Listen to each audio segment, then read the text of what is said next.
हम कहले रही आपके लड़की के घर से उठा के ले आवे खातिर। ये काम आप अपन फायदा खातिर कर रहा है, पैसा कमाए खातिर कर रहा है। हाँ, पैसा कमाए खातिर नहीं कैली।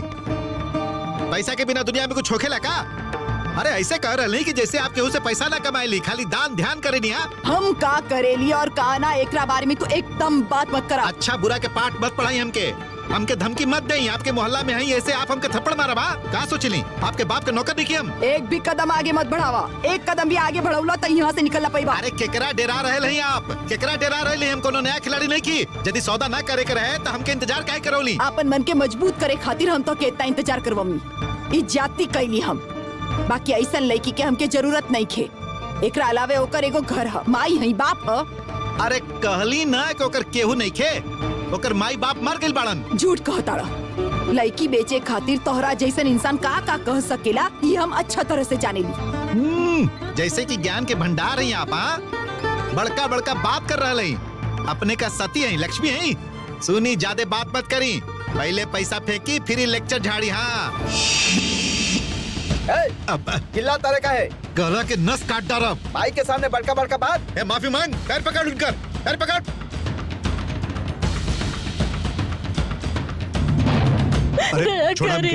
दया करीब सुनीता, ई का हो रहल?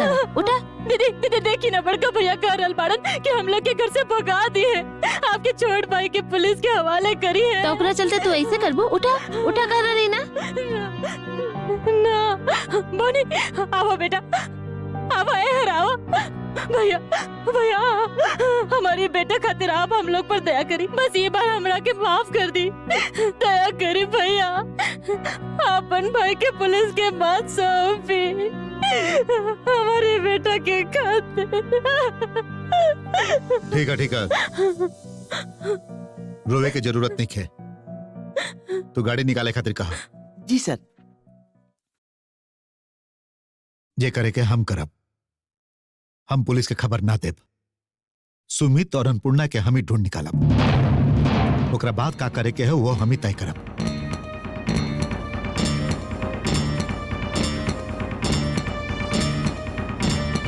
ना ना, इस सब के कोनो जरूरत नहीं है। उठा उठा उठा, एकरा ले जा, पुलिस के सौंप दो। अरे हाँ, वो पुलिस से विश्वास करी, हम के पुलिस के मत सौंपी, पुलिस के मत सौंपी प्लीज, हम के पुलिस के मत सौंपी। तू दूगो बदमाशी कैले बड़ा, जरूरी लड़की कोनो अच्छा घर के हई, फुसला के ले आइल बड़ा, फिर हम लड़की के ना खरीद लिए, ऐसे तो इवा हंगामा कैला ना। माई काली, मतलब आपके कसम है, विश्वास करी, लड़की को ड्राइवर की बेटी विश्वास करी। चुप, भाई के सामने एकदम जबान मत चलाओ। हमके पुलिस के सौंपब तो बहुत नुकसान हो जाए, हमारे को छोट सा बेटा सब सड़क पर आ जाइए। ठीक है, आपके बात मान के हम घरे जा समय को अनाथ आश्रम में छोड़ के घरे चल जाए, ये हमारा वादा पक्का। अनाथ आश्रम में काहे छोड़बा? ई लड़की का अनाथ हई? ठीक से बतावा, हमके तोहरा पर बिल्कुल भी विश्वास नहीं खे। आप जे कहब उहे करब हम। ठीक है, लड़की के हम ओकर घरे पहुंचा देब। हाँ, बहुत चालाकी कर लीला, अब जे करे के वो हम करब। ए चला, एकरा लड़की के पास ले चला।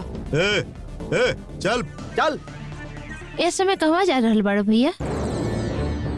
अनाथ आश्रम, जितना भी अनाथ आश्रम है सब जगह ढूंढब हम। पहले अच्छा तरह से पता कर ला अन्नपूर्णा कहवा है, तब तो जाइबा। हम केकरा से पूछी दीदिया?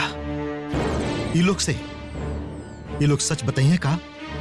जाने लड़का ये लोग? सुनीता रीना के कोनो नाम बतौले रही, वो रौनकपुर रहे या पता ना। तो के काला कहता दीदिया, वो सच कह रहा ले? ये लोग सच बताइए? हमके तो नहीं लागत कि शहर में कोनो रौनकपुर नाम के जगह भी है।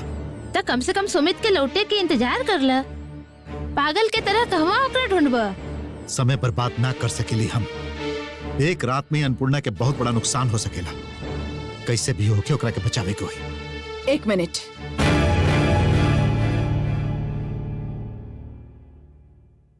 अन्नपूर्णा घर में वापस ना आई। शांतनु आई, अन्नपूर्णा आई नहीं। जे राजा के खून कैले होकर बेटी घर में ना पलाई शांतनु, और यदि ऐसा भइल तो हम ई घर छोड़ के चल जाए शांतनु।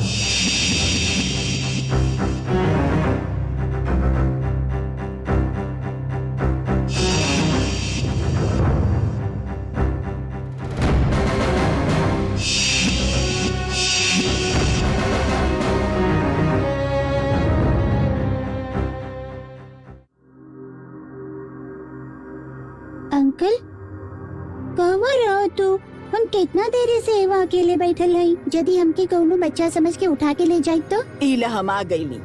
हम तोहर दादी हई, तोहके हिवा से केहू ना ले जा सकेला बेटी। तोहर नाम कह बेटी। अन्नपूर्णा। वाह, बहुत सुंदर नाम है। तोहर घर कहवा है? बहुत दूर। अंकल हमके बस में चढ़ा के यहाँ ले आइलन। अंकल? अच्छा बात है। यदि हम तोहके कहीं कि तू हमके अपन घरे ले चला त ले जा पेबू? ले जा पाई। एगो सफेद बस में चढ़ के पटना चले के पड़ी। पटना मतलब पटना शहर के बीच? ना ना, पटना ना, वो ये का बोला तारो तू, का बोला तू? हाँ, पटना में कहवा है तोहार घर? ई मत समझी कि हम ऐसे ही बात कह दिली। हम जे कहले हई उहे हम करब शांतनु। हमार बेटा के खूनी के बेटी के संगे एक ही घर में रहल हमके मंजूर नहीं खे। भैया प्लीज दिमाग गरम करके कोनो काम मत करिया। हमार दिमाग बिल्कुल ठंडा दे दिया। हम जे कुछ भी कर रहे हैं ठंडा दिमाग से सोच समझ के कर रहे हैं। मान ले ना भैया, रीना जब कह रही तो एक बात भी मान ल। आपके भाई का सोचे ताड़न हमके मालूम नहीं खे। बाकी हम एक मिनट खातिर भी ना भुला सकेली कि राजा नहीं खे। हम कोनो भी तरह ना भुला पा रहा है कि ओकरा के मार दिया गईला। हम जाने ली रीना, हम समझ सकेली। यदि वो बीमार उमार रही तब बात कुछ और ही होखत।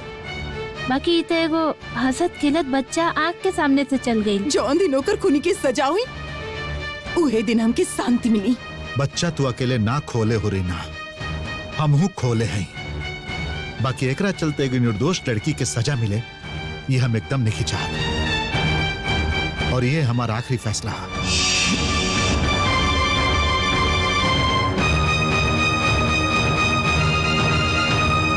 करेलन, चॉकलेट दे बेलन, त्योहार में अच्छा अच्छा कपड़ा दे बेलन। ठीक है, हम लोग तो के बाबू साहब के पास ही पहुंचा दे। बाकी पटना में उनकर घर कहवा है? रास्ता की नाम का है? घर के नंबर का है? नहीं की जानत। ठीक है।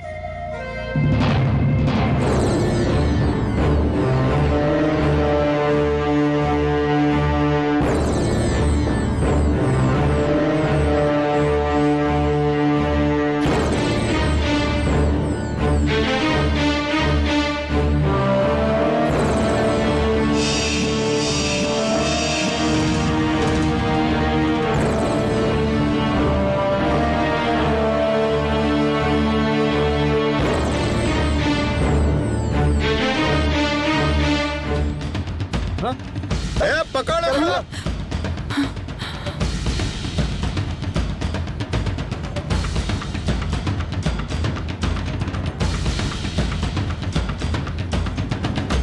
देखिए उस साफ साफ कुछ भी नहीं के बतौले।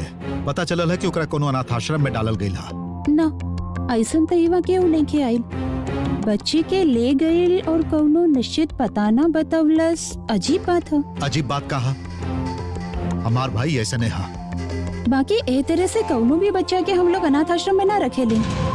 हम समझ ली ना। अचानक केहू बच्चा के ले आई ऐसन थोड़ी के ना होखेला। बच्चा के गार्जियन आई, फॉर्म फिलअप करी, पैसा जमा कराई, ओकरा बाद हम लोग इंक्वायरी करेली, तब फिर भर्ती कइल जाला। हाँ, नियम के मुताबिक तो ऐसे नहीं होके के चाहिए। बाकी हर केहू सच्चाई से काम ना करेला ना। हो सकेला के पैसा के लालच में केहू ओकरा के भर्ती कर भी लेबे। ऐसन भी तो हो सकेला ना। हाँ, ऐसन भी हो सकेला। बहुत लोग भ्रष्टाचारी भी तो बाड़न ना। यहाँ आसपास के एरिया में 2 और अनाथ आश्रम है। आप चाहिए तो वहाँ भी खोजबीन कर सकते हैं। अब ठीक है मैडम, आपके धन्यवाद। नमस्कार। चलिए।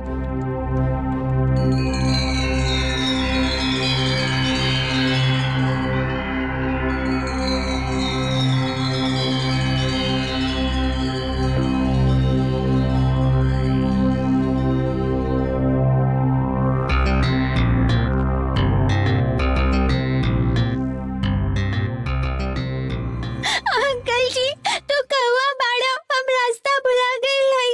हमके घर जाए के बाबू साहिब, हमके बहुत डर लग रहा।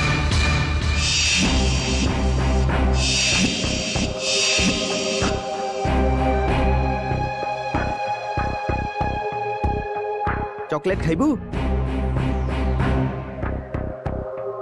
इला बहुत अच्छा चॉकलेट है। ला, ओके तो चॉकलेट बहुत पसंद है ना? ला चॉकलेट ले ला।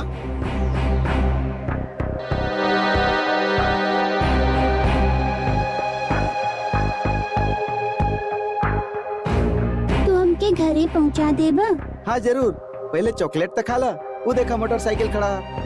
मोटरसाइकिल पर चढ़ के पो करके हम तोके तोरा घरे पहुंचा दे। हमार घर मतलब हमार बाबू साहेब के घर है। बाबू साहेब? हाँ बाबू साहब, वो है बाबू साहब, हम दोनों एके संगे गए रही ना। पहले तू चॉकलेट खा ला।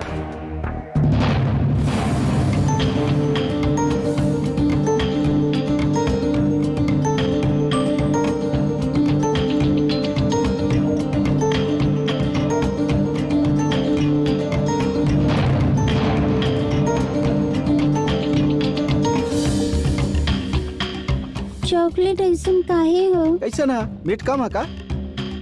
अब तीखा लग रहा। पहले तीखा लागी, पूरा चबा जा, फिर मीठा लागी।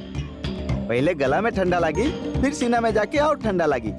दिमाग भी ठंडा हो जाए।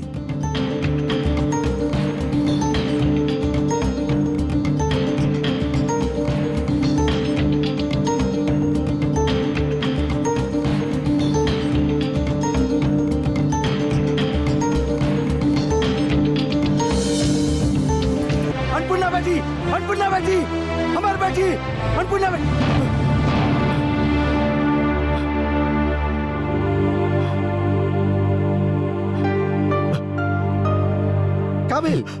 काबिल इतना चिल्ला कह रहा बड़ा? अरे भाई यार, कोनो खराब सपना देख लगा?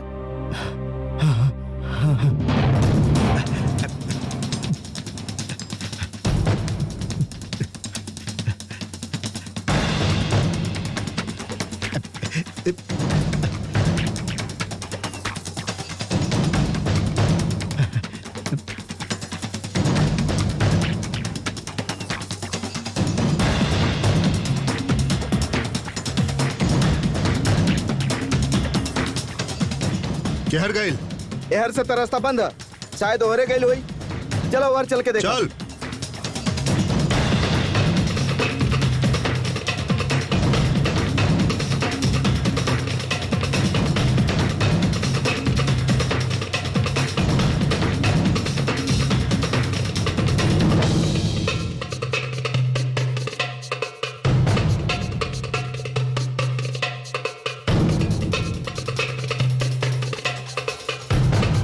वो देखा भाग रहा।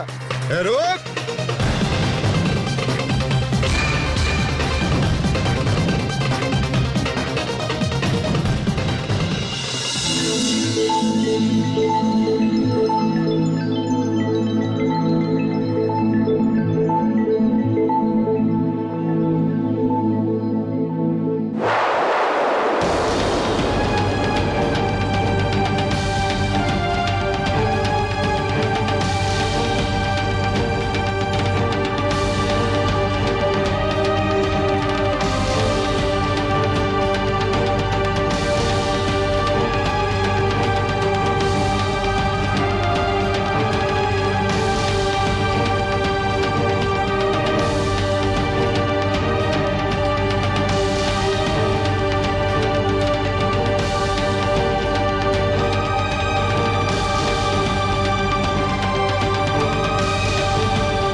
सर, सवेरा हो गया, अब घरे वापस चली। आराम करे के कोनो सवाल ही नहीं है। जब तक अन्नपूर्णा के ना ढूंढ निकालब तब तक कोनो आराम ना। कोनो भी तरह अन्नपूर्णा के ढूंढ के निकाले के ही हुई। बाकी सर हम लोग तो सबे अनाथ आश्रम में ओकरा के ढूंढ चुकल हैं। बहुत चिंता हो रहा। कहवा ले जा सकेला लड़की के समझ में ना आ रहा।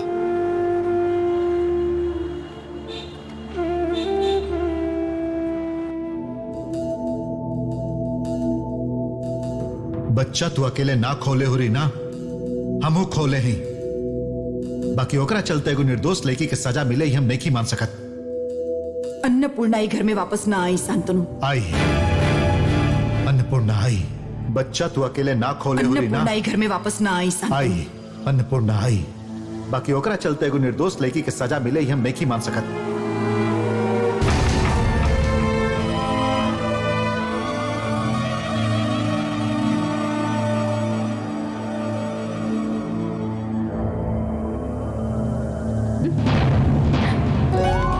अन्नपूर्णा वापस आ जाए और दीदी हमेशा खातिर इस घर से निकल जाए, ये अच्छा। बड़का भैया तब जरूर टूट जाई है और हम बड़का भैया के पटा के ये घर के असली मालकिन बन जाए। जान हमर माई, बैठल मत रहो, अपन सामान पैक करा ना जल्दी से।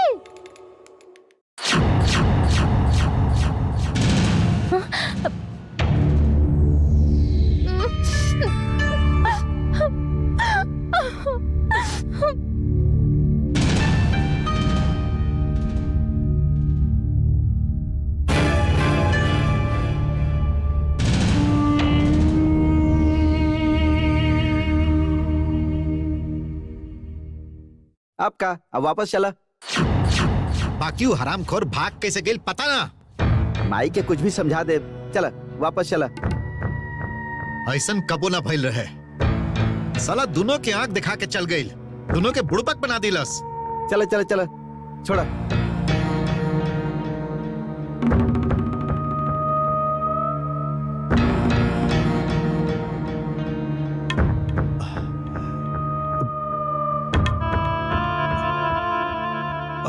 ओफ बच गई।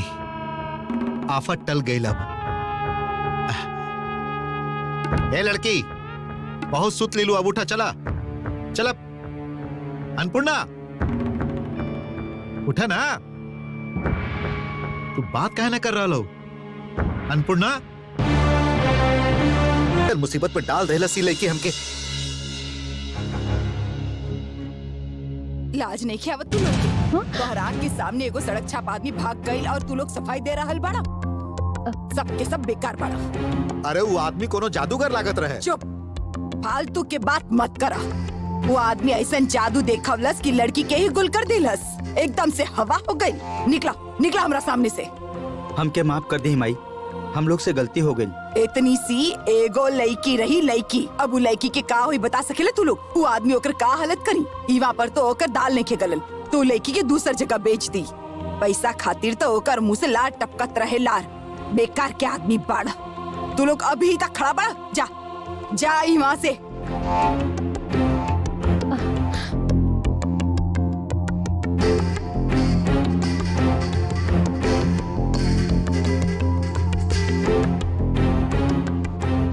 क्या बात है गौरी बेटा, कुछ कहे क्या हका?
ये पायल यहाँ पर पड़ल रहे।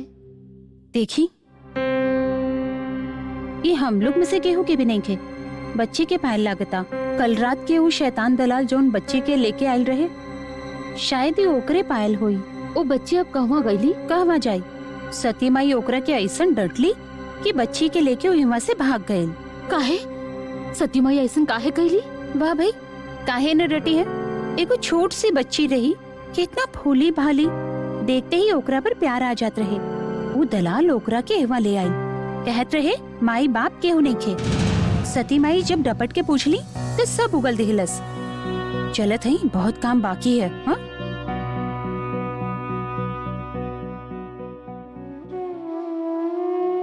चारों ओरी सियार और गिद्ध भर गइल बाड़न। ये लोग एगो छोट लड़की के भी ना छोड़ेलन। हे भगवान, हमारा अन्नपूर्णा की तू रक्षा करे हो। वो खा पी के अच्छा तरह से रहे, ओकर रक्षा करी हो भगवान, ओकर रक्षा करी हो।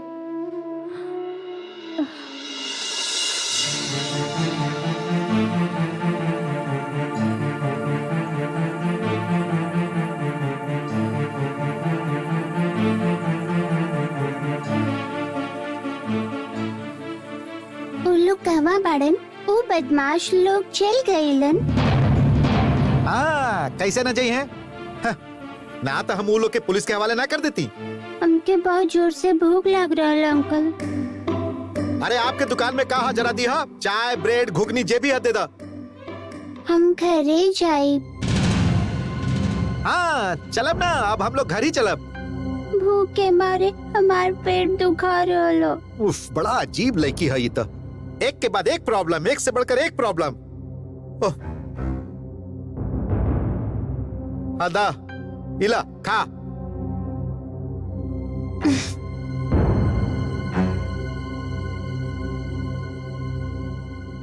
एगो ना।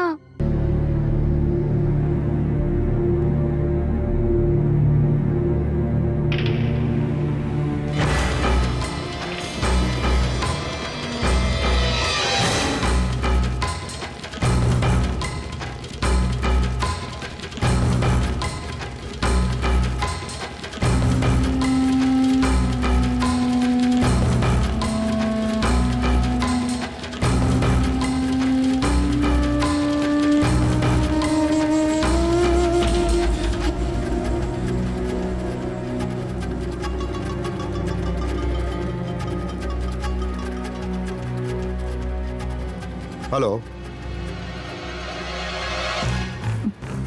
हेलो, हाँ हम सनातन के कह देले हैं कि आरा में ढूंढे। हाँ आप भी वहां पता करें। एकरा में पूछे क्या कहा? ठीक हम रखत हैं।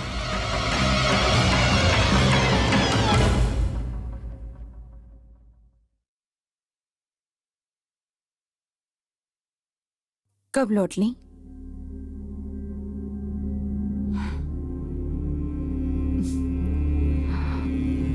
पूरा रात कहाँ रही?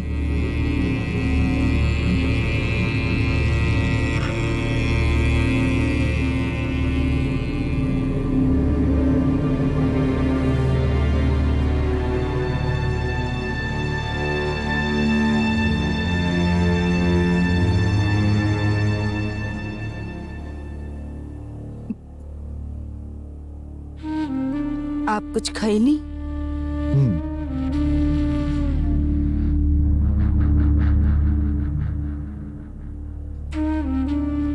सोच ले रही कि आपके डिस्टर्ब ना करब। बाकी हमें को ऐसा सपना देखनी जे आपके बतावे के मन कर रहा ला। सुनना है कि भोर के सपना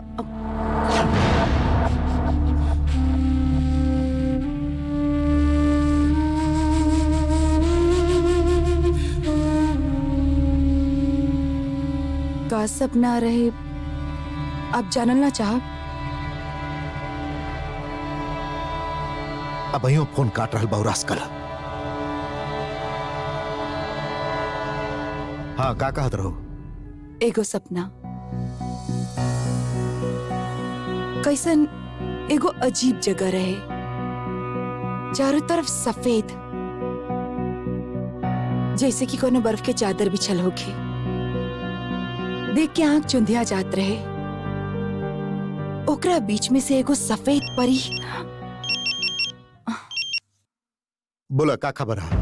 सर, आरा के आसपास एगो अनाथ आश्रम के पता चलल है। तू पूरा पता कैला ना? हाँ सर, हम अंदर तो ना गए नहीं, आश्रम के नजदीक से बोल रहा है। बाकी वहाँ के केयर टेकर हमके बतौलन कि कल सांझ के एगो लड़की भर्ती कल गए। वेरी गुड, तू अंदर जाके पता लगावा, हम आवत हैं। शांतनु, हमार बात सुने की का आपकी इच्छा नहीं खे?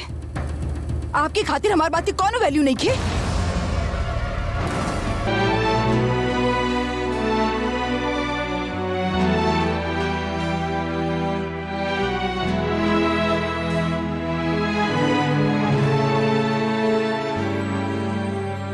आप हमारे अंकल के कहीं देख ले हैं? अंकल?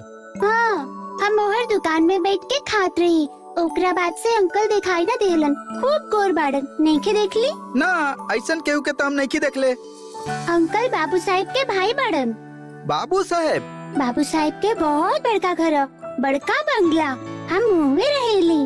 वो जो टैक्सी खड़ा है ना, ओकर ड्राइवर से एक बार पूछ ला, शायद वो बता पावे। वो लोग बहुत जगह घूमत रहेला ना, यही से बता भी सकेलन।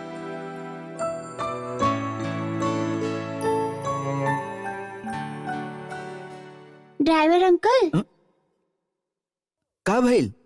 तू बाबू साहेब के घर जाने लो? हम बाबूनाथ के मंदिर जाने ली, बाकी बाबू साहब के घर तो नहीं जानत। कितना बड़ा बंगला है, कितना बड़ा बगीचा है, फिर भी तू नहीं जानत? ना बेटी, हम सच में नहीं जानत। अब तू का करबो बेटी? हमारा नाम बेटी नहीं खे, हमारा नाम अन्नपूर्णा है। अन्नपूर्णा? बेटी नहीं खो, एकदम ठीक। रुका, हम तो के एगो चीज देते हैं, खाए के चीज। इला। हम कहीं तोहरा से मंगली? हम तो तोके खाली बाबू साहब के पास पहुँचावे खातिर कह रहे। वहाँ पहुँचा देबे तो तोके पूरा किराया मिल जाई। बाकी हमार गाड़ी तो इस समय खराब है, गाड़ी ठीक करे में समय लगी, ना तो हम इस छोटका तोता के वो घर तक जरूर पहुँचा देती। अब तो गाड़ी खराब है। तू एगो काम करा, तू ही खात खात आराम से उड़त उड़त सीधे वो घर तक पहुँच जाइया। ला, तो एकदम बेकार आदमी बाड़ा, तू बेकार में हमारा समय बर्बाद कइला। समझ में ना आ रहा है कि आप ये सब का शुरू कर दिली। हमके लागता कि आपके दिमाग एकदम खराब हो गई है। हाँ, हमार दिमाग खराब हो गया है। बाकी माई बाप के जिंदा रहते कैसे तू लोग एगो लड़की के अनाथ आश्रम में भेज दिलू? ठीक है, मानत है कि एगो गलती हमरा से हो गई। एकर मतलब कि आप हमके इग्नोर करब? हमरा से ज्यादा वो लड़की आपके खातिर इम्पोर्टेंट है? ओकरे बाप राजा के खून कैले का आप ही भुला गई है? भुलाइल नहीं की, हम कुछ नहीं की भुलाइल। खाली तू लोग जो गलती कैले हो ओकरा हम सुधारे के कोशिश कर रहा है। हम खाली अपन ड्यूटी निभा रहे हैं। रीना, आप राजा के भुला चुकल है शांतनु, भुला गए है आप राजा के। वो खाली हमारे दिल में जिंदा हो, आपकी खातिर ओकर कोनो अस्तित्व ही नहीं खे। राजा के अस्तित्व आज भी हमरा खातिर वैसे नहीं है। वो जिंदा हमरा अंदर, ओकरा हम कम प्यार ना करत रही। बाकी एकर मतलब ई ना कि एगो बच्ची के रोज रोज परेशान करत तू लोग। खूनी की बेटी ऐसे घृणा करो ओकरा से, ये गलत था, ये अन्याय है। भैया, पूरा रात त बाहर बितौला, अब कहवा जा रहल बाड़ा?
चला चला, जल्दी उतर जा।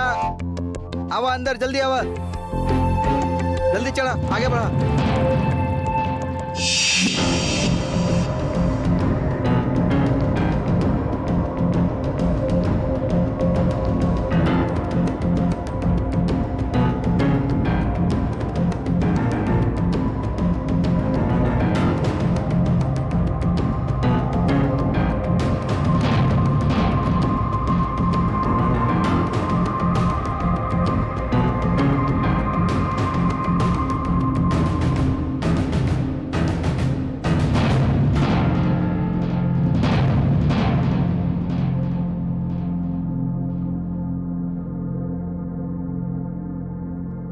दैट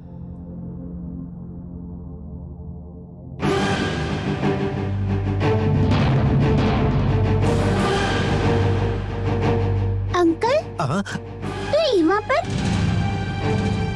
अरे और हम तो के कितना देरी से ढूंढ रहे हैं। कहाँ रहो तू? अब हम तो के ना छोड़ब, अरे- ना छोड़ब हम, ना अरे छोड़ब। का ना छोड़बू के क्या मतलब है? हमरा साथे कहाँ जेबू? तू घर जेबू? हाँ का हुई घर जाके? अरे घर जाके का करब हम लोग? अरे तोर बाबूजी और माई के पास चले कहना पहले। अरे हम लोग अभी तक तू का बाबूजी और माई से मिलल रहा?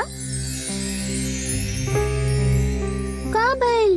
फिर से वो घर में ले जाई ना, कोनो सूरत में ना। एकरा से अच्छा हा कि नजदीक के कोनो अनाथ आश्रम एकरा के दे के कूट ली बस। का भइल अंकल? तू का सोचे तारा? ना मतलब तोहार बाबूजी से तो हम बहुत दिन बाद मिलब ना, यही से सोचत है कि उनका खातिर कुछ खरीद ली। कुछ देवे के पड़ी। तू यहीं रुका।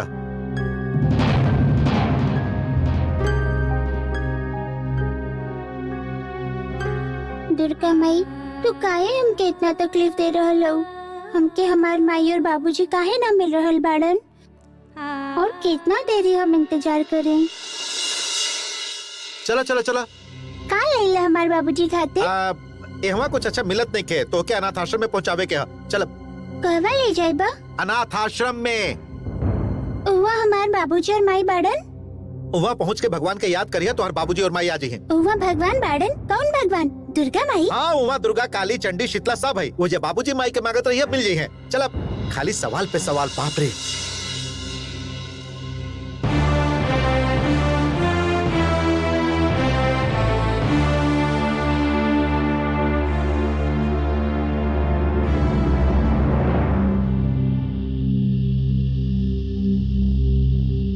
ये बच्ची के छोड़े आए हैं।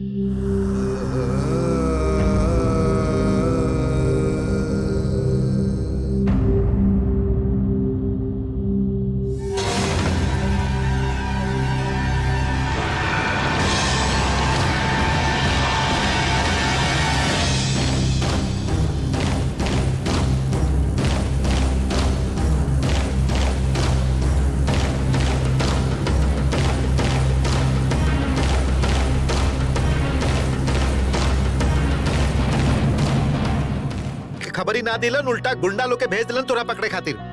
हम जाने ली तू हमके हमार बाबूजी से कबो ना मिलाई बा। तू हमरा से झूठ बोले तारा।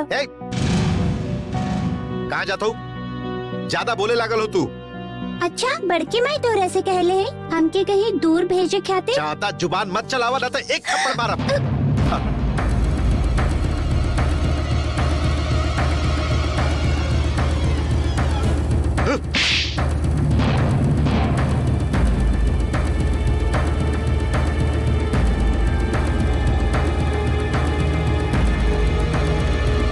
बाबू साहब,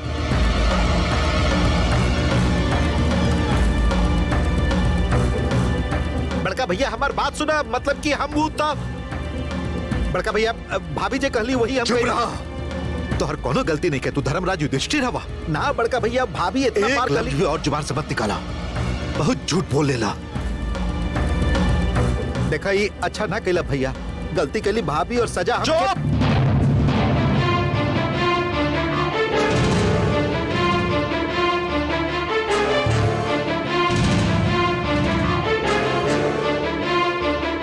राजा के चल जाए के बाद रीना के दिल के हाल का हो सका था तो क्या अंदाजा? हा? देखा जानत कि दुख के संभाले में वक्त लागेला। हम और सुनीता भाभी के बहुत समझावे की कोशिश काफी झूठ बोल चुकला। झूठ बोलत बोलत सच बोले की आदत ही भुला गेला। हम अच्छा तरह से जानत है कि रीना के तू लोग का समझेला। असल में हमरा बारे में चुगली कर करके तो के पहचाने खातिर हमके दूसर से जाने के पड़िया, दूसर के सहारा लेवे के पड़िया, जैसे कि हम तो के जानत ही नहीं की। ठीक है, हम मान लेली की रीना तो के बार बार फोर्स करत रही। बाकी यदि तोहार दिल में पाप ना रही तो तू हमके को फोन करके बता सकत रहा। हम कोनो बच्चा नहीं की कि हमके कुछ समझ में ना आई। भैया आखिरी बार हमके माफ कर दे भैया। हम तोहार चेहरा भी नहीं के देखल चाहत। हमारा आँख के सामने से दूर हो जा। आवान पूर्णा। बाबू साहब,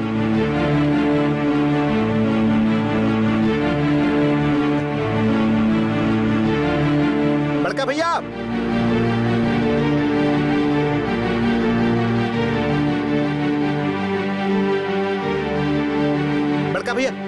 भैया, बड़का भैया हमारी बात सुनो भैया। बड़का भैया,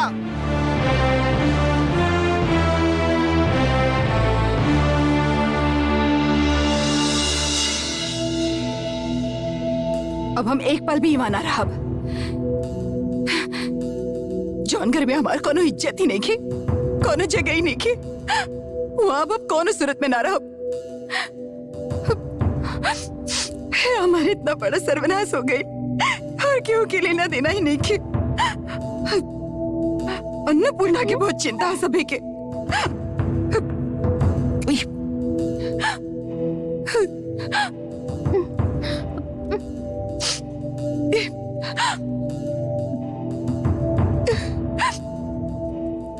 ना, हम तो और कोनो बात ना सुनब। तो कैसे भी जाके अन्नपूर्णा के खोज के लावा। अच्छा ठीक है आभा, हम अन्नपूर्णा के खोज के लाइब। तो पहले हमारी बात तो सुना। कुछ ना, हम कुछ ना सुनब। अन्नपूर्णा नहीं की तो क्या हमारा ड्रेस निकाल के दे? हम केकरा संगे खेलब? जाने लो, यदि हम बड़ी होती तो जरूर अन्नपूर्णा के खोज के ले आई थी। तो के विश्वास नहीं के होत? ना ना बुद्धू लड़की, विश्वास कहे ना हुई। हम तो जाने ली कि तू अन्नपूर्णा से कितना प्यार करेलू। बहुत प्यार करेली बुआ, बहुत। वो कहाँ चल गईली? का हमरा से नाराज हो गई है बुआ? ना बेटी, वो नाराज कहे हुई। तो फिर हाँ याद आई। अच्छा आभा, तू सोते जाए से पहले का करेलू? हम भगवान से प्रार्थना करेली। बस फिर उहे कर। भगवान से कहा कि वो जल्दी से अन्नपूर्णा के वापस लौटा दे। देखिए वो जरूर सुनिए। ओ सुनिए, जरूर सुनिए। अरे तू नहीं जानत कि भगवान लेकन के बाद सबसे ज्यादा सुनेलन। भगवान, ए भगवान, तू अन्नपूर्णा के लौटा देना। हम ओकरा से बहुत प्यार करेली। भगवान, तू अन्नपूर्णा के लौटा दे। भगवान, लौटाई बना। भगवान, लौटाई बना। अरे बचावा भगवान, बचावा, हम सभी के बचावा। अरे बापा रे बापा, का बताई भूकंप आ गई है घर में। का भइल चंचला? ये मत पूछी दीदी कि का भइल। भौजी तो अपन सब सामान लेके रवाना हो रहा है। रवाना हो रहा है? कहाँ जा रहा है? हम का जानी, हमार हिम्मत है उनका से पूछे के। देखी चल के आँख बबूला हो रहा है। इतना देरी में शायद सूटकेस भी पैक कर ले हुई है। माई कहाँ जा रहा बुआ? अन्नपूर्णा के ढूंढे। माई केकरा पर इतना गुस्सा क्यों है? पर गुस्सा नहीं की बेटी, हम जाके ठीक से पता लगावत है, फिर आके तो के बताए। तू एकदम चिंता मत करा, देखिए सब ठीक हो जाए। तू एगो काम करा, तू जल्दी से किताब कॉपी ठीक कर ला। मिसावत हुई है ना, हम अभी जाके पता लगा के फिर तो के आके बतावत है। ठीक है बेटी, चला चला चली चली।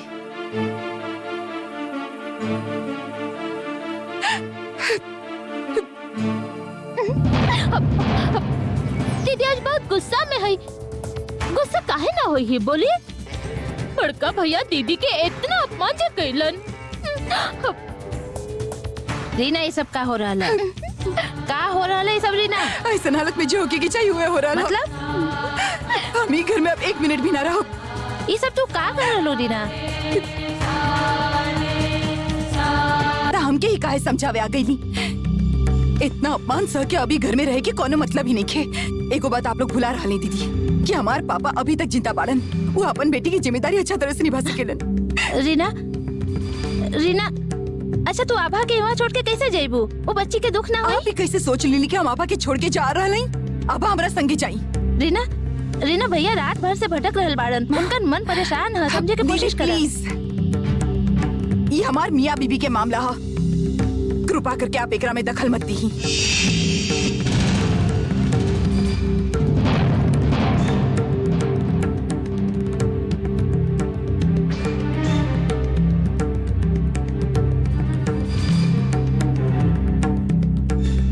Baba, black sheep, have you any wool? Yes, sir. Yes, sir. 3 bags full. One for my master, one for my dad. अब एहरावा। रीना प्लीज, भैया के आवे तक चला। इंतजार करो रीना। रीना प्लीज प्लीज, मत करो, चलो। रीना प्लीज।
अन्नपूर्णा आ गई।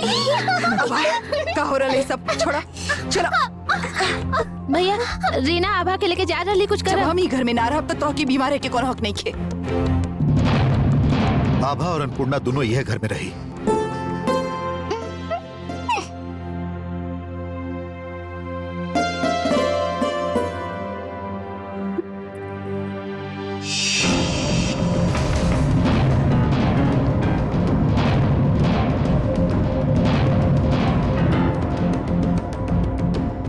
खाली सुमित के घर से भगा दिहल गई था। ई घर में ओकरा खातिर कोनो जगह नहीं है। आप अपन भाई के घर में रहे देव या ना रहे देव, ये आपके मामला है, काहे कि ये आपके घर है। बाकी आभा हमार बेटी है, एकरा के आप ना रोक सकेली। हम रोक सकत है रीना। तो जोर जबरदस्ती करे पे उतर अबू तो हमके भी जबरदस्ती करे के पड़ी, और वो हम दोनों के खातिर अच्छा ना होई। आभा के खातिर भी ना। आभा तुहार अकेले की बेटी नहीं की, हमार भी है।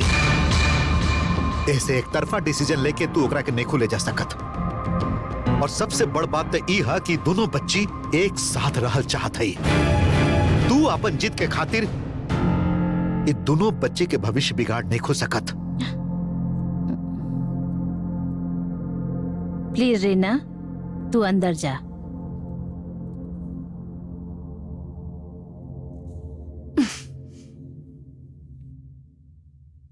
बड़का भैया आप खाली एक बार अपन भाई के माफ कर दिया प्लीज, ऐसे मत करिए बड़का भैया। सुनीता, तू बोनी के लेके अंदर जा। भैया अभी बहुत परेशान बाड़न। जा जा।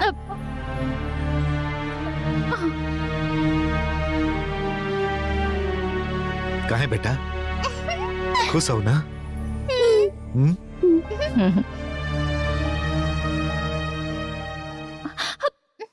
बोला। काहे जी, अब हम लोग के का होए बोले ना। अरे रुका तनी रुका, ज्यादा पचर पचर मत करा। बड़का भैया घर पहुंच गए। हाँ पहुंच गए। और जाने ली घरे पहुंचते ही आपके बड़के भैया सब के सामने ये ऐलान कर देलन कि वो आपके कब्बो घर में घुसे ना दी है। जे कहलन वह होई का?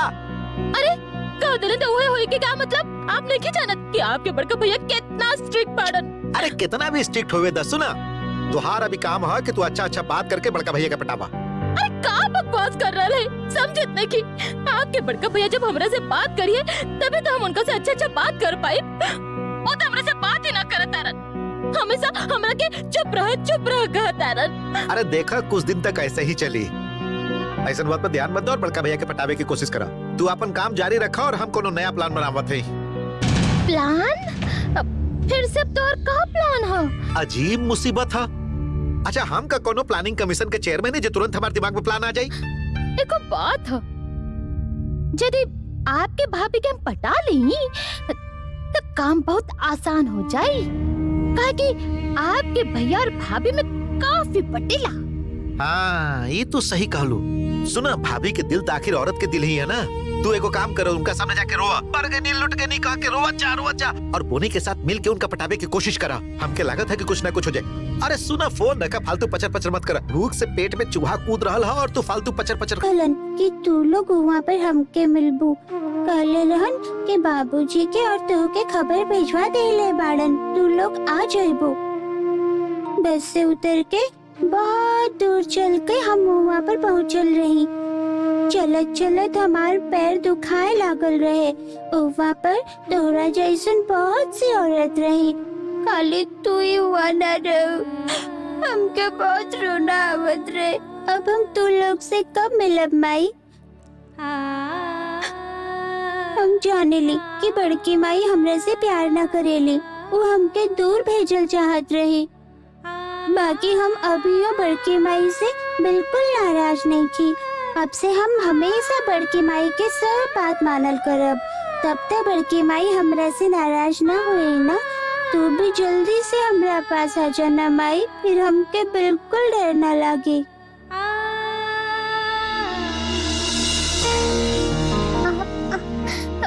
का कर रहा हो? मम्मी, हिंदी की किताब ना मिल रहा। कैसे मिली? पढ़े के मन हो के तना पूरा दिन खाली खेल और खेल। सवेरे सवेरे तो पढ़त रही। तो फिर अपन कमरा में ही ढूंढा, उहे हुई। किताब के पंख नहीं की उड़ के चल जाई। ठीक है, आभा। ढूंढा था। आजकल तो हर पढ़ाई पर बिल्कुल ध्यान नहीं खे। किताब गुम हो खा लेकर प्रूफ है, सीरियस हो जा। जा।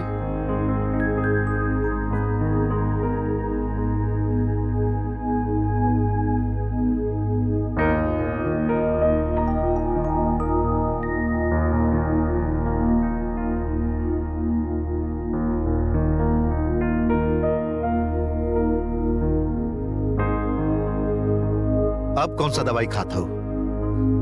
नींद की दवाई। आपके काम हो जाए तो लाइट बंद कर दे।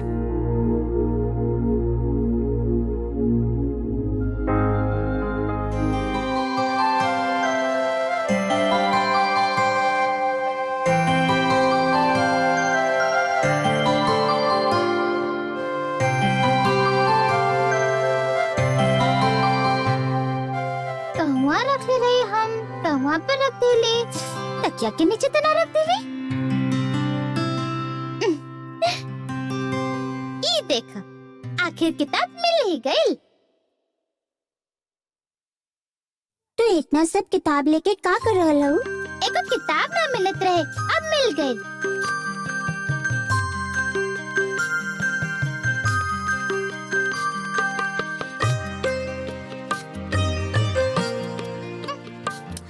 ऐसे पकड़ जाला का?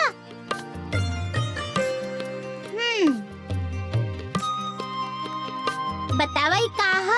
ई त गाय के फोटो ह। हम फोटो के बारे में नहीं क्यों पूछत? हम पूछत है कि का लिखल ह। ई है एगो काऊ, ओकरा बाद डॉग। डॉग के मतलब है कुत्ता। ई है एगो लायन। बता सकेला लायन के का मतलब होखेला? तू हमेशा अनपढ़ ही रह जाइबू, जिंदगी भर ना पढ़ पाइबू।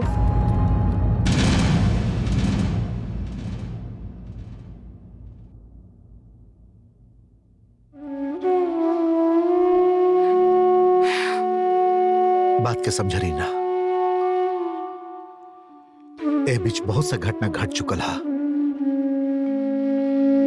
जितना तू परेशान हो उतने हम हो ही। बाकी यही सबसे तो बाहर आवे के पड़ी ना। आप निकल पली ना वहां से। हम एक से खुश हैं। हमारी चिंता करे की जरूरत नहीं है। दिन रात एगो अनपढ़ असभ्य लेके हमारे आँख के सामने भटकत फिरी, ये हम कौनो भी तरह बर्दाश्त न कर पाई। अन्नपूर्णा अनपढ़ हो सकेले, बाकी असभ्य ना। ओकर माई बाप ओकरा बहुत अच्छा संस्कार दिले बाड़न। आपके समझ में ना आ रहा शांतनु। वो लड़की के वजह से आप अपन बेटी के नुकसान पहुंचा रहे हैं। हमारे बेटी के नुकसान? हाँ बिल्कुल। एगो ऐसा अनपढ़ गवार लड़की के संगे आबा हर समय रही तो ओकर मानसिकता कैसन हो जाई। ओकर स्कूल के लड़की लोग अपन बराबरी वालन से दोस्ती करेली, उनका संगे घूमेली फिरेली, और आपकी बेटी घर के नौकरानी के बेटी के संगे हर समय खेलत रहेली। ई ना हो सकेला शांतनु। एनीवे, आपके जे ठीक लगे से करी, बाकी हम ऐसा ना होके देव। एक दिन कुछ ऐसा कर बैठा कि आपके अच्छा से समझ में आ जाए। ठीक ठीक कहलू तू। एक टोकरी आम में अगर एगो आम सड़ल होला तो सभे आम सड़ जाला। आम सड़ ना पावे ए खातिर ओकर उपाय करे के पड़ी, और वो उपाय हमके ही करे के पड़ी। बनावे खातिर खाला। हमके भूख नहीं के। कुछ ना खाइबू तो बीमार पड़ जाइबू रीना। हम कहली ना दीदी कि हमके भूख नहीं के, प्लीज थोड़ी का सा खा ल रीना। का भइल, कुछ खात काहे नहीं खो? का भइल तोके?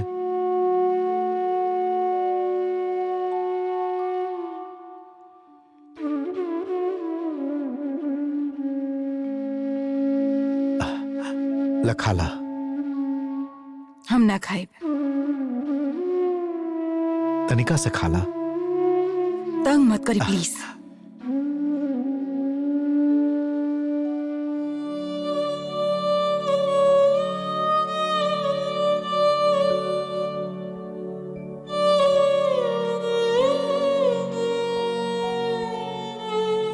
काबिल तो के आपके नहीं के पता कि आपके काबिल ना, हम समझ ना पा रहा हैं। हम उ लड़की के बर्दाश्त न कर पा रहा शांतनु। हम ओकरा मन से स्वीकार ना कर पावत है। हम खुद के समझावे की कोशिश कर रहा है, बाकी हमार मन की गवारा नहीं की। बाकी वो बच्ची तो कोनो गलती नहीं के लिए हम जाने ली ओकर दोस्त नहीं के। बाकी जिक्र बाप हमारे बेटा की मौत की जिम्मेदार हो, ओकरा हम सीना से कैसे लगाई, ओकरा पाली पोसी आपन लड़की की तरह देखी। ये हमरा से ना हो पाई शांतनु। हम इतना उदार नहीं की। बाकी वो बच्ची जाई कमारी ना, कोनो हॉस्टल में भेज दी, हमके कोनो एतराज नहीं की।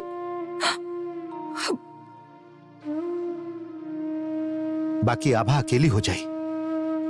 पहले थोड़ी का रोहित हुई, फिर सब ठीक हो जाए।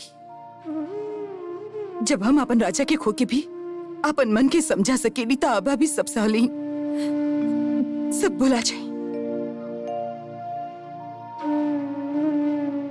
समझ गेली।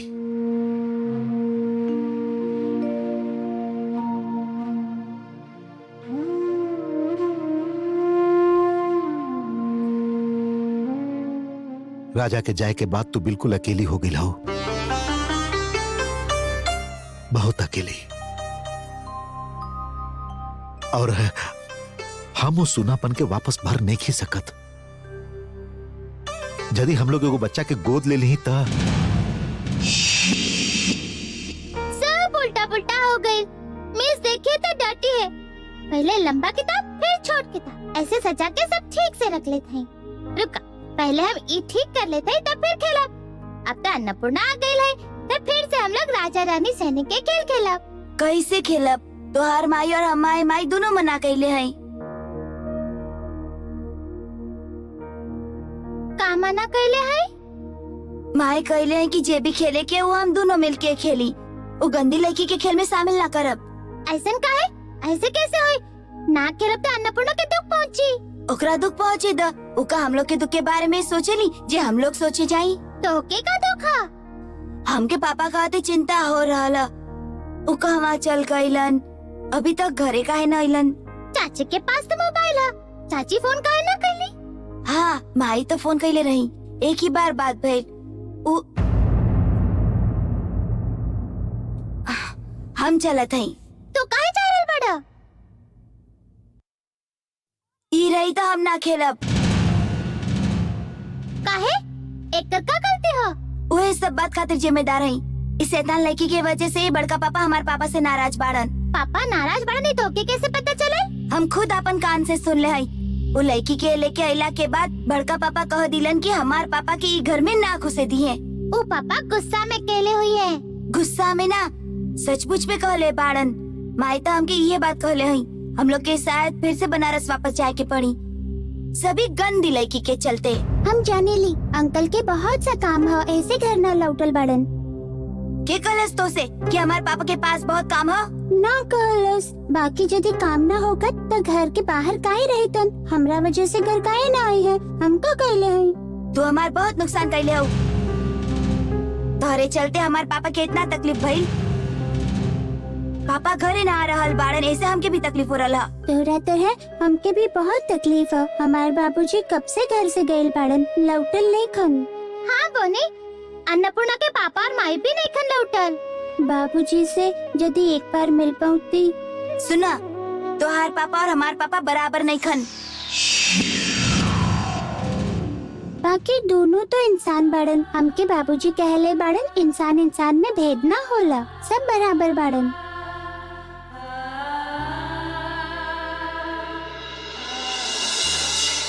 गोद लेनी काहे?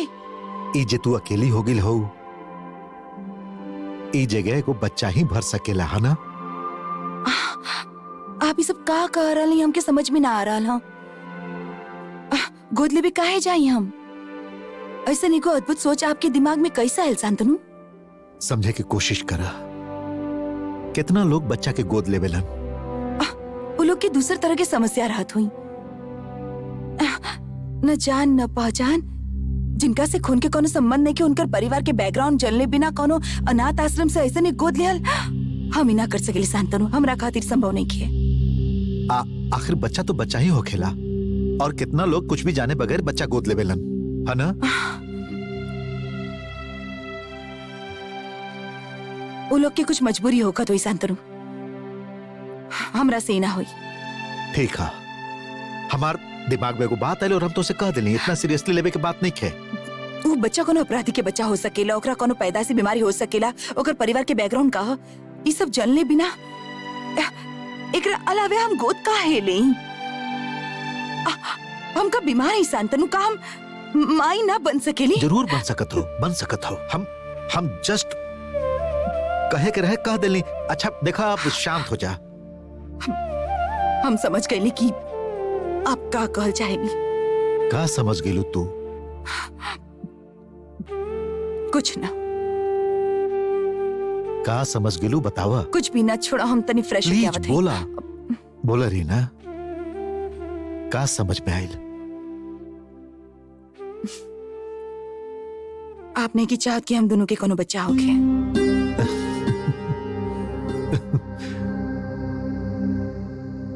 हाँ, आप मुस्कुरा रहे हैं। हम चाहते हैं कि तू फिर से माई बना। फिर आप ही गोद लेवे के बाद काहे कैली शांतनु? देखा, हमारे दिल में आइल ऐसे कह दिली। अब हम वो बात के वापस लेते हैं। हम चाहते हैं कि हम लोग के एगो बच्चा होके, खाली हम दोनों के। हाँ, हम एजा भिखारियन के तरफ भटकत फिरत हई और तू वहाँ पर बैठ के अचार खा रहा लू। अरे ना, ये घर के जे माली बाड़न ना, वो गांव से या कहीं से अचार लेके आइल बाड़न, वो क्यों ना खा रहा है, ऐसे हम ही बैठ के खा रहे हैं। हाँ, वहे करा। तू बस अचार खा, वो लोगन के कैसे पटावे के भाई सोचे की जरूरत नहीं क्या? हाँ, तू ना बहुत स्वार्थी बाड़ो। अच्छा ठीक है, हमें रख देली, अब और ना खाए आम के अचार। स्वार्थी के मतलब? सुना, ये हमार सोच सोच के दिमाग फटल जा रहा। काल पूरा रात एगो होटल के बाहर फुटपाथ पे सूत के बितैनी हम। ऐसे कितना दिन और चली बतावा? हम तो आपके भाभी के पास गए रही, जाके ये भी कहले कि अपन पापा के वापस ना आवे से हमार बोने के मन बहुत उदास हो। अरे बुढ़बा, कोकरा से कुछो ना होए वाला हा। बोनी के बोला खटिया पर सुतल रहे और तू ओकर सिरहाने बैठ के जोर जोर से रोवल चालू कर, चिल्ला चिल्ला के। हाँ, अरे बिना एक्टिंग के लिए आजकल कोनो काम ना होला, समझ लू? अच्छा ठीक, हम देखा थे का कर सकेली। बाकी वो बोनी सूत के रहे खातिर राजी हुई का? ठीक कहा था, राजी ना होई तो क्या कर सकती? बोला 2 दिन के बाद बनारस से तगादा वाला आई, हमके पकड़ ली और जेल में डाल दी, बस। तू लोग के शांति हो जाई। अरे बाप रे, ना ना ना। नाना का, हाँ ये है हमारा नसीब में लिखा, समझ लो। उफ।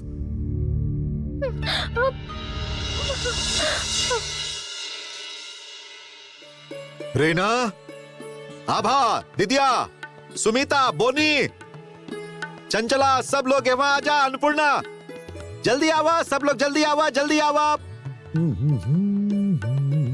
पापा ये सब का ले ले ई बेटा? हा गिफ्ट, और गिफ्ट केकरा खातिर हा? हमारे को डरावनी बुआ ही समझ लू। उ डरावनी बुआ के मामा के भाई के 2 गो बच्चा हा, ओकरे खातिर हा ई गिफ्ट। तरह तरह के गिफ्ट। बिल्कुल ना, ये सब हमरा खातिर हा। ई डरावनी बुआ के हई? हाँ हाई ना, इवे हई। ऊ ना बिल्कुल एकदम अन्नपूर्णा के तरह देखे में है। हमार डरावनी बुआ के खातिर ई हा एगो गिफ्ट, एगो सुंदर गिफ्ट। और अब हा ई तोहरा खातिर बेटा। थैंक यू पापा। तोहरो खातिर सुंदर गिफ्ट। अब खोल के देखा था कैसन हा?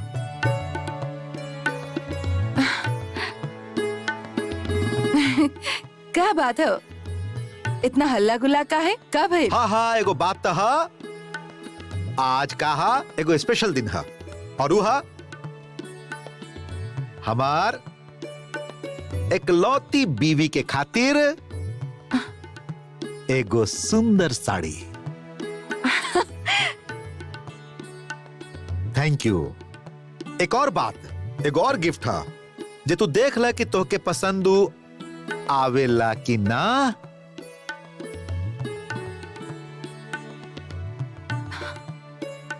ला देखा एकरा ई तोहके पसंद अच्छा। आवत है कि ना। अच्छा, आप ये सब कहा शुरू कर दिली शांतनु?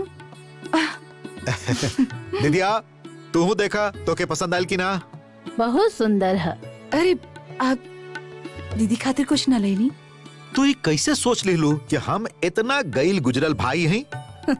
ले आयल हैं अपन दीदिया के खातिर। हमार गुरुदेव जी हमें ना, रविंद्रनाथ टैगोर, उनकर अमर कहानियां। शांतनु, हमरा खातिर इतना गहना कपड़ा और दीदी खातिर खाली एगो किताब? जेकरा जे पसंद आवे। ना रीना, हमके किताब सबसे ज्यादा पसंद है। गहना कपड़ा तो बहुत सा है, और का होई। दीदिया, कैसन लागल तो के गिफ्ट? दीर्घायु हो भैया।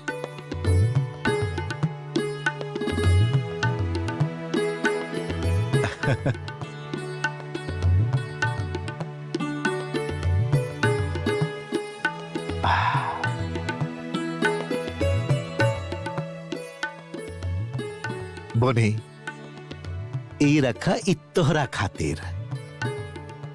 और चंचला, इला ई तोहरा खातिर। देखा पसंद आयल कि ना? वाह, बहुत अच्छा है।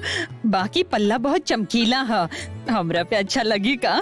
काहे ना अच्छा लगी, रख दा, खास मौका पर पहिरिया, ठीक है? हाँ ठीक है। और इला सुनीता, ई तोहरा खातिर। ना बड़का भैया, ये हम अभी ना ले सकेली। अभी हमार मन की जे हालत है, ओकरा बाद ही गहना हम ना ले सकेली। हम माने ले कि आपके भाई बहुत बड़का अन्याय कैले पड़न, बाकी हमार पोनी के खातिर आप उनका माफ ना कर सकेली। तू ई घर के छोट बहू हो, और बहू कबो गिफ्ट वापस ना करेली। ई तू रख ला। हम ई विषय पे बाद में बात करब।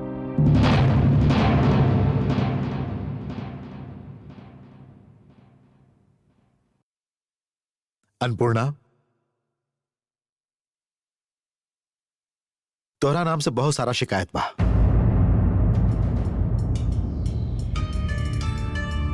यही से हम तय कैले हैं कि तोके जबरदस्त सजा दी।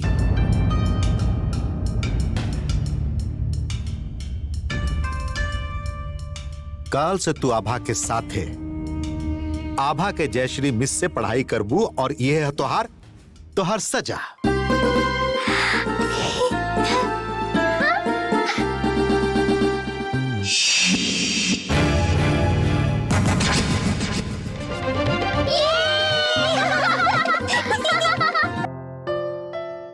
ना, हमरा हमरा से तो बिल्कुल ना होई। फिर से कोशिश करा। तू ही तो कहले रहू ना कि जयश्री मैडम तो के कहले है कि जब एक बार में कुछ ना होके तो दोबारा कोशिश करे के चाहे। ठीक है, हमार पापा भी कहलन कि ट्राई एंड ट्राई अगेन। फूल बन गईला पर हमके देबू ना आभा? हाँ देब। पर का करबू तू? ई हम बाबू साहेब और बड़की माई के देब। बाबू साहब कहले बाड़न कि हम हूँ अब जयश्री मैडम से पढ़ाई लिखाई सीखब, एही से हम उनका गिफ्ट देब। Good, very good. अन्नपूर्णा एगो बहुत अच्छा बात कहली। जाने लो बुआ, माई हमके बतौले रही कि जो तुमसे सबसे ज्यादा प्यार करे ओकरा के तू फूल दीहा। बाबू साहेब और बड़की माई हमके सबसे ज्यादा प्यार करेलन, एही से हम दोनों के फूल देब। ठीक है, तू इहे करा। और जब तू बाबू साहब के फूल देबू तो उनका ये बात जरूर बताई है कि तू उनका फूल काहे दे रहल हो। तो हर बात सुन के बाबू साहब बहुत खुश हुई हैं। बाकी पापा उस समय पनिशमेंट काहे कहलन? पनिशमेंट के मतलब तो सजा होला। पापा का अन्नपूर्णा के सजा दी है? ना बेटी, पापा अन्नपूर्णा के सजा ना दी है। असल में का है कि कुछ लेकिन होखेलन ना बहुत नटखट, हर समय खेलत रहेलन। वो लोग खातिर पढ़ाई एगो सजा होखेला, बाकी तू लोग खातिर पढ़ाई एगो खुशी है। यही से पापा ऐसे कहलन। हाँ बुआ, हमके पढ़ाई लिखाई बहुत अच्छा लगेला। आओ बोनी, देखो हम लोग कितना सुंदर फूल बना रहा है। आवा। चिंता मत करो बोनी, तुहार पापा जरूर वापस आ जाई हैं। हम दुर्गा माई से कहब कि वो तुहार पापा के लौटा देबे।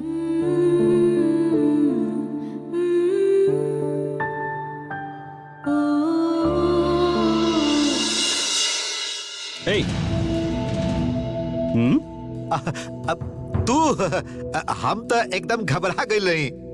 हमके तो लागल कि हम गलत देख रहे। बतावा, फिर यहाँ पर रहेला कहाँ पर? अब यही में नजदीक में। ओ, समझ गई ली। एकर मतलब तू हमके यहाँ के पता ना बतावल चाहेला, हाँ ना? अच्छा बात है।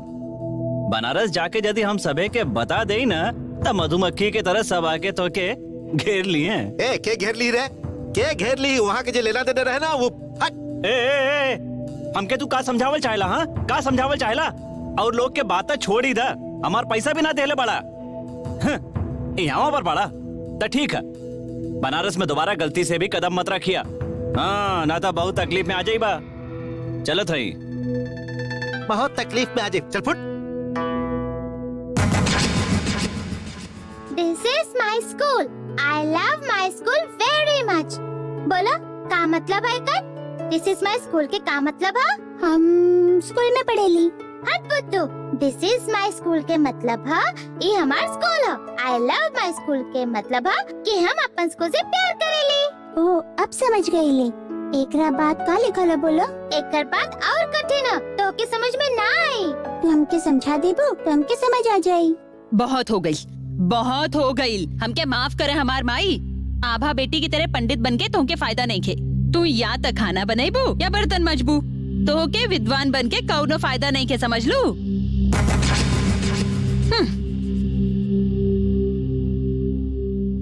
का भइल बेटी? बुआ, हम खाली बर्तन माजब और खाना बनाई, हम पढ़ाई लिखाई ना करब। के कहलस बेटा? तू सब कुछ सीखबू। तू यदि सीखल चाहबू तो तू आभा के तरह सब कुछ सीखबू। मन लगा के पढ़ाई करबू तो क्लास में फर्स्ट भी आईबू। हाँ, हम बाबू साहेब की तरह बहुत बड़ बनल चाहेली। बाबू साहब के तरह का है? बाबू साहब से भी बहुत बड़, बहुत बड़।